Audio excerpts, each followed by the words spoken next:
رسم و رواج نے بیڑا غرق کر کے رکھا۔ ہر چیز سالگرہ آپ مناتے ہیں بچوں کی، اور پھر اس میں ماشاءاللہ 101 روپیہ رکھتے ہیں یا 111 رکھتے ہیں، یہ 1 روپیہ اوپر رکھنا لازمی ہے، یہ بھی کرتے ہوں۔ ارے سالگرہ خوشی کی بات ہے کہ غم کی بات ہے؟ بیٹے کا سال گزر گیا، بیٹی کا سال یا اللہ 1 سال گزر گیا، ہم کچھ نہ کر سکے، تو ہمارے اس گناہ کو معاف فرما۔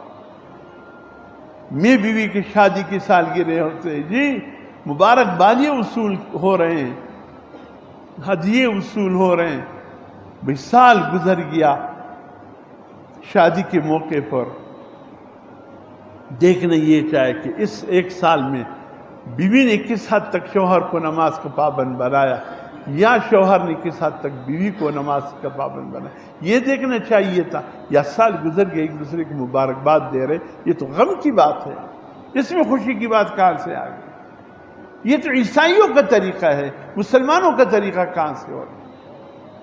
خدا کے لیے نہ گھروں میں سالگرہ مناؤ، نہ کسی سالگرہ کے تقریبات میں شریک ہونے کا کوئی موقع کا اظہار کرو، اور بڑوں سے کہتا ہوں خدا کے لیے تم اس رسم کو توڑنے کے لیے کم از کم سالگرہوں کی تقریبوں میں تو مت جاؤ، تاکہ وہ بدظن ہو جائے کہ یہ کیوں نہیں آئے، بولو یہ حضور صلی اللہ علیہ وسلم کے سنت طریقے کے خلاف ہے، اس لیے میں نے اگر دینا ہے 100 روپیہ ہدیہ دے دو، 200، یہ 1 روپیہ اوپر کیوں دیتے ہو؟ پتہ ہے یہ اللہ کا حصہ ہے، یہ پیران پیر غوث اعظم کا حصہ ہے۔ استغفر اللہ، اللہ بھی راضی ہو جائے۔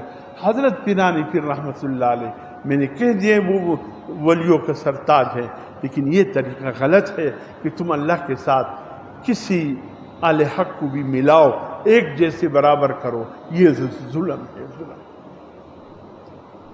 کبھی کی شادی کی مسئلہ ہو یا کوئی بھی لفافے میں دینا ہو، یہ 1 روپیہ اوپر کبھی مت دیا کرو، خدا کے لیے۔ یہ اللہ کے ساتھ کسی کو شریک ٹھہرانا ہے، اور جب شریک ٹھہرایا پھر اللہ سے یہ امید مت لگاؤ کہ اللہ تمہاری مغفرت فرمائے گا۔ اللہ فرمائیں گے جاؤ جس کو میرا شریک بنائے اسی کو مغفرت۔